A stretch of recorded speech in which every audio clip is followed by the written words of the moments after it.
Sarah's world had turned upside down, but in the best possible way. Little Lily had arrived, a tiny bundle of joy filling their home with gurgles and coos. Sarah and her husband, Tom, were over the moon. They spent hours just watching Lily sleep, marveling at her tiny fingers and toes. Being a new mom was harder than Sarah had imagined. Sleepless nights were the norm, and she was constantly running on caffeine and sheer willpower.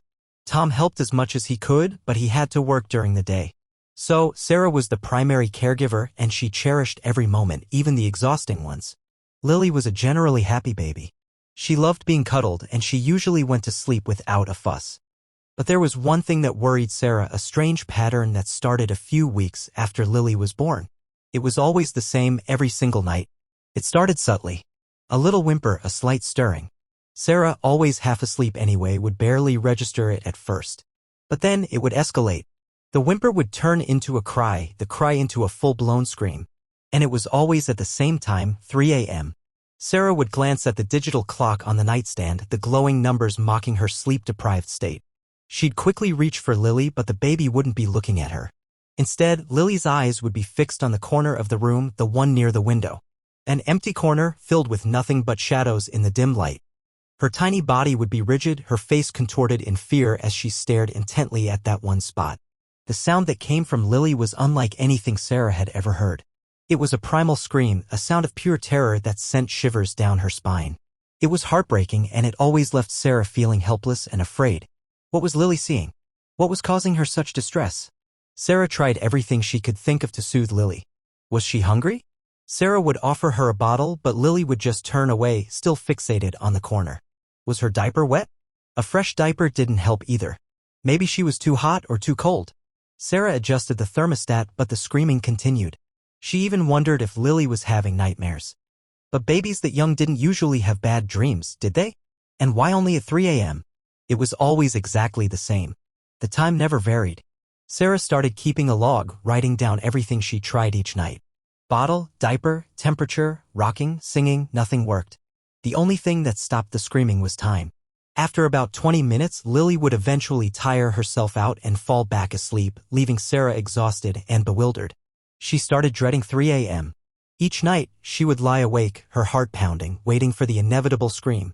She felt like she was failing as a mother, unable to protect her baby from whatever was tormenting her. The rational part of Sarah's brain knew it was just a baby, and babies cried.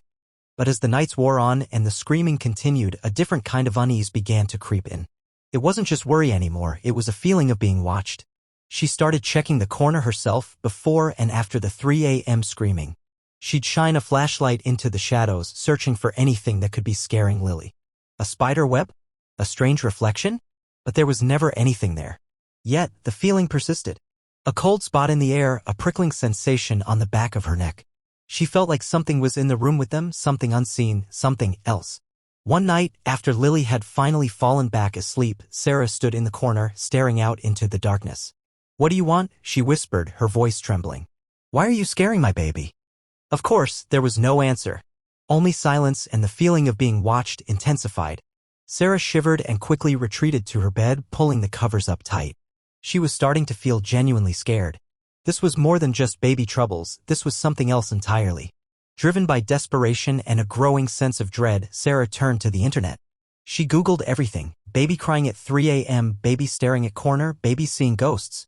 Most of the results were just standard sleep advice, but some were different. She found articles about baby sleep patterns and how their vision wasn't fully developed, making them more sensitive to shadows and light. But then she stumbled upon websites filled with superstitions and folklore. Stories about babies being able to see things adults couldn't, spirits, energies, things from another realm. Some cultures believed that babies were closer to the spirit world, their connection to it still strong. Sarah scrolled through forum posts where other parents described similar experiences. Some dismissed it as coincidence, others offered practical solutions like night lights or rearranging the furniture. But a few posts spoke of something more sinister. One post in particular caught her eye. A mother described how her baby cried every night facing a specific wall until they learned that a tragic event had happened in that very spot years ago. It made Sarah's blood run cold. Was there something about their house, about that corner, that she didn't know? She needed answers, and fast. Sarah decided to call her grandmother, Nana Rose. Nana Rose was a wise woman, full of old stories and folk remedies. Sarah hadn't told her about the screaming yet, afraid of sounding crazy, but now she was desperate. Nana, Sarah said, her voice trembling slightly, can babies see things that we can't? There was a pause on the other end of the line. Well, some say they can, dear. They're closer to the other side when they're little. Why do you ask? Sarah hesitated, then poured out the whole story, the 3 a.m. screaming, the corner, the feeling of being watched. Nana Rose listened patiently without interrupting. When Sarah finished, there was another long pause. I think I need to come visit, Nana Rose said finally. I want to see this for myself. A few days later, Nana Rose arrived, her eyes twinkling with a mixture of concern and curiosity. Sarah felt a surge of relief. Maybe Nana Rose, with her wisdom and experience, could help her figure out what was going on. And maybe, just maybe, she could bring peace back to their home. That night, Nana Rose stayed in Lily's room, waiting for 3 a.m. The night felt different with Nana Rose in the house.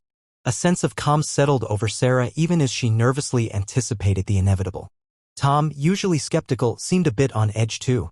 He brought Nana Rose a cup of tea and kept glancing at the baby monitor. Exactly at 3 a.m. it happened. A little whimper, then a cry, escalating quickly into the familiar, heart-wrenching scream. Lily's eyes were wide with terror, fixed on the corner of the room. Nana Rose didn't flinch. She watched Lily intently, her own eyes sharp and focused. She didn't try to soothe the baby, didn't offer a bottle or a diaper change. She just observed. Sarah watched Nana Rose, her heart pounding. Tom stood frozen in the doorway, his face pale. The screaming seemed louder, more intense than ever before. Finally, after what felt like an eternity, Lily's cries began to subside. She whimpered softly, then drifted back to sleep, her tiny body exhausted. Nana Rose turned to Sarah, her expression grave. I see what you mean, she said quietly. There's something definitely not right in that corner. Tom let out a shaky breath. The confirmation from Nana Rose, the validation that Sarah wasn't imagining things, was both a relief and a terrifying confirmation. After Lily was sound asleep, Nana Rose led Sarah and Tom downstairs to the living room. She sat in her favorite armchair, the one near the fireplace, and took a deep breath. This house, she began, her voice low and serious, has a history. A sad one. She told them a story about a woman named Eliza who had lived in the house many years ago. Eliza was deeply in love, but her fiancé never returned from the war. Heartbroken, she wasted away, her sadness consuming her. She died right there, Nana Rose said, pointing towards the corner of Lily's room. In that very spot. They say she never got over her loss. Her heart just broke. Sarah and Tom exchanged uneasy glances. They had never heard the story before. The real estate agent hadn't mentioned anything about a tragic death. I think, Nana Rose continued, that Eliza is still here. She's not trying to hurt Lily, but she's sad and lost. And Lily, being so sensitive, can feel her sadness. Tom, ever the pragmatist, looked skeptical. But ghosts? Really, Nana? Nana Rose smiled gently. Sometimes, Tom, the things we can't see are just as real as the things we can. She paused. We need to help Eliza find peace. So, what do we do? Sarah asked, feeling a strange mix of fear and curiosity. Nana Rose thought for a moment, tapping her finger on her chin. We need to offer Eliza something comforting, she said. Something that will remind her of happier times, something that will ease her sadness. Like what? Tom asked, still a bit skeptical but willing to try anything. Flowers, Nana Rose suggested. Or a picture of her fiancé if we could find one. Something she would have loved. A symbol of hope and happiness. Sarah remembered reading that Eliza had loved daisies. They were simple, cheerful flowers, the kind that grew wild in the fields. I have an idea, Sarah said. I'll put a vase of daisies in the corner. It's worth a try, right? Tom nodded even though he still wasn't entirely convinced. They were both willing to do anything to stop Lily's nightly terror. Maybe, just maybe, a simple vase of flowers could bring peace to their home, both for Lily and for the heartbroken Eliza. The idea offered a sliver of hope in the darkness. The next morning, Sarah went to the local flower shop and bought a small bunch of daisies. They were bright and cheerful, their yellow centers like tiny suns. She found a pretty glass vase and filled it with water, carefully arranging the flowers. As she placed the vase in the corner of Lily's room, she felt a bit foolish. It seemed so silly, trying to appease a ghost with a bouquet of daisies. But she also felt a flicker of hope. I hope this helps, she whispered to the empty corner. I hope you find some peace. That night, Sarah, Tom, and Nana Rose waited anxiously. Sarah kept glancing at the clock, her stomach churning. She tried to distract herself by reading a book, but her eyes kept drifting back to the corner. Tom was unusually quiet, fiddling with the TV remote. Nana Rose sat calmly in her rocking chair, her eyes closed, as if in prayer. As 3 a.m. approached, the tension in the room was palpable. Sarah held her breath, waiting for the inevitable scream. She prayed that the daisies would work, that Eliza would find some comfort, and that Lily would finally sleep peacefully. The clock struck 3 a.m. Sarah braced herself, her heart pounding in her chest. But instead of a scream, they heard nothing. Lily stirred, as she always did. She made a little grumbling noise, but it wasn't a cry of terror. Sarah held her breath, watching intently.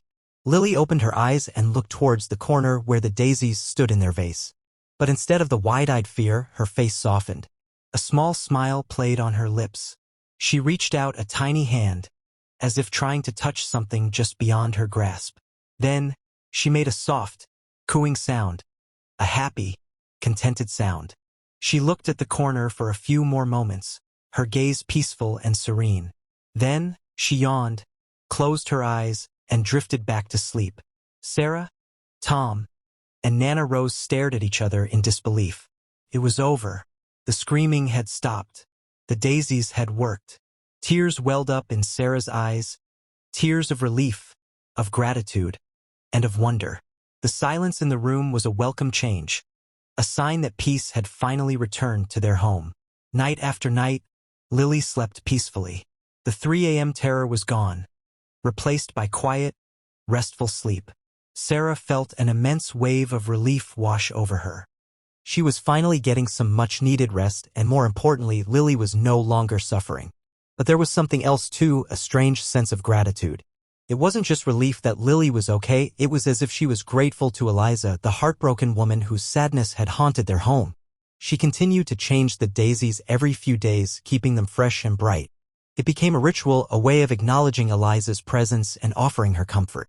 Tom, still somewhat skeptical, admitted that something had definitely changed. He helped Sarah pick out the flowers and even started reading books about local history, trying to learn more about Eliza and her life. Nana Rose smiled knowingly. Sometimes, she said, a little kindness can go a long way, even beyond the veil. Sarah felt a growing sense of peace in her home, a feeling that Eliza was finally finding some solace. The corner of Lily's room no longer felt cold and ominous, it felt peaceful. One night, Sarah had a dream. It was so vivid, so real, that it felt like more than just a dream. She was standing in Lily's room, but the room looked different, older. The walls were a faded yellow and the furniture was antique. In the corner where the daisies now stood, she saw a woman. The woman was dressed in a long, flowing gown and her face was pale and sad. But as Sarah watched, the woman looked at Lily, who was sleeping peacefully in her crib. A gentle smile spread across the woman's face, a smile filled with love and gratitude. She reached out a hand as if to touch Lily, but then she paused, her smile fading slightly. She looked at Sarah, her eyes filled with a deep sadness, but also with a hint of peace. Then, slowly, she began to fade away, her form becoming translucent until she disappeared completely. Sarah woke up with a start, her heart pounding. She lay in bed for a long time, trying to make sense of the dream. It felt like a message, a thank you from Eliza. A sign that she had finally found peace and was ready to move on. As Sarah thought about the dream, a new understanding dawned on her. Lily hadn't been screaming because she was scared. She had been screaming because she sensed Eliza's sadness, her pain. She hadn't been afraid, she had been trying to comfort her. Lily, in her innocent, pure way, had been trying to help someone who was still there, trapped by her own heartbreak. Sarah realized that Lily's screams hadn't been a sign of terror, but a cry for help, a message from the other side. It made sense now. The way Lily stared at the corner, not with fear, but with a kind of knowing. The way she reached out her tiny hand, as if trying to touch something unseen.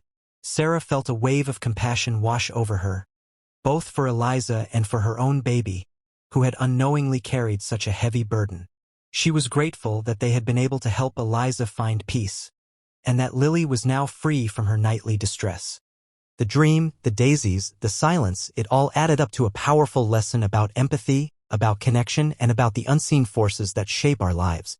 Even though the screaming had stopped and Eliza seemed to have found peace, Sarah continued to leave fresh flowers in the corner of Lily's room. It was no longer about fear or obligation, it was about honoring the past and creating a peaceful future for Lily. She chose different flowers each week, sometimes daisies, sometimes roses, sometimes sunflowers. Each bouquet was a small act of kindness, a reminder that even sadness can be acknowledged and comforted. Tom continued to research Eliza's life, visiting the local historical society and uncovering old letters and photographs. He learned about her fiancé, about her dreams, and about the life she had lost. He shared these stories with Sarah, and they both felt a deep connection to the woman who had once lived in their home. They even considered putting up a small plaque in the corner, simply stating Eliza's name and a brief description of her life. But in the end, they decided that the flowers were enough. A simple, ongoing reminder of the past and a symbol of hope for the future. Sarah learned a valuable lesson during that strange and unsettling time. She learned that sometimes the things we can't see are just as important as the things we can. That even sadness, even heartbreak can find comfort and peace. She also learned about the power of empathy, about the importance of listening to our children even when they can't express themselves in words. And she learned that sometimes the greatest acts of love are the simplest ones, like a vase of flowers left in an empty corner. And so, Lily grew up in a home filled with love, laughter, and the occasional bouquet of daisies. She never screamed at 3 a.m. again, but she often smiled at the corner of her room as if she knew a secret about a woman named Eliza and the power of kindness to heal a broken heart.